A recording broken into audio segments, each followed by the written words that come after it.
I'd like to start out by giving myself a little credit for something I successfully predicted in the previous video. You see, back then I thought that Rika perhaps would still die in the fifth world, but she wouldn't give up at that point. Rather, she would have some kind of epiphany that would give her the will to carry on into the sixth world. And I was exactly right about that. However, it didn't go down the way I thought it would happen. First of all, it happened really quickly. That fifth world was over in no time. And second of all, Rika wasn't the one putting the clues together. Rather, she had Satsuko spoon-feed the answers to her. And at the time that was kind of disappointing because we wanted to see Rika solve the mystery the way the audience might, by putting all the clues together from all the previous worlds. She didn't do any of that. Satsuko just dumped the answers right to her. And of course, at the time that was disappointing, but given the revelations about Satsuko since then, perhaps there's a lot of meaning to Satsuko intervening in that fifth and perhaps final world to make sure that Rika would carry on. The conclusion that Rika came to is that her heart was in the wrong place. She was always thinking about how much she was suffering in Hinamizawa and how much she wanted to leave, and because of that, Oyashiro-sama cursed her basically. And that explains a lot about why there was nothing logically she could do to get out of the situation. Even though everyone was making what seemed like the best possible decisions, that's not how you can beat a curse. You can't out-logic a curse, right? But if that's the way it ended, if Rika could just be happier and think about how much she loved Hinamizawa, and that would solve the mystery, that would be kind of lame. I didn't want to see that, so I'm glad that we got some sort of development where there's something on top of that, where Satsuko seems to be the one running the show.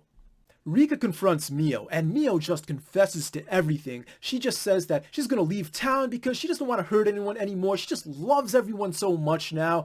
And I was shocked, and I was glad to see that Rika was shocked for the exact same reasons. See, earlier in this conversation, Rika says, "I don't understand," and I thought she was playing the usual little girl card, as if she'd had no idea what was going on, as if she hadn't lived through this whole Hinamizawa disaster hundreds of times. But this time she actually clarifies. She says, "I don't understand why you, Mio of all people, who pursued the same goal over 100 times, is gonna just give up like this." And there was no real answer for this. Rika had every right to be suspicious that this whole piece wouldn't last, and she was absolutely right. This whole peaceful world was one huge sham.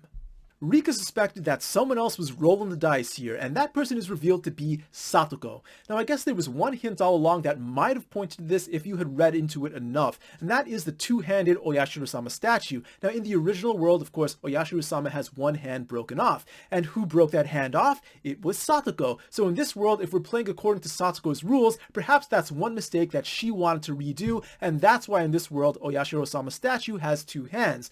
Now, the other kind of hint is from the previous episode where Satoko is the one who's blurting out all the answers to Rika, and like I said before, this is because I guess she needed Rika to not give up and to continue pushing on, so much that she just had to spoon-feed the answers to Rika herself. Now it looks like we have some kind of showdown brewing between Rika and Satoko, so I guess that's where they're calling the next arc Baka-Raptor. Now if you look at the way this is spelled out in Japanese, it literally says Village Destruction Arc, but the easier way to look at this, I guess, is Satoko Destruction Arc. So no matter how you interpret this, there's probably going to be a lot of action coming up in the next few episodes. I also want to take a look at that sword one more time, that shard from Oyashiro-sama's statue. Is Rika going to have to use that to stab Satoko? I wouldn't put it past her. I mean, Rika has sort of implicitly killed her mother in Higurashi, but will she do the same thing to her best friend? I guess so, but maybe it's not going to kill her. It might just exercise her of supernatural powers. Who knows? But in any case, I'm looking forward to seeing what's coming next. See you next time.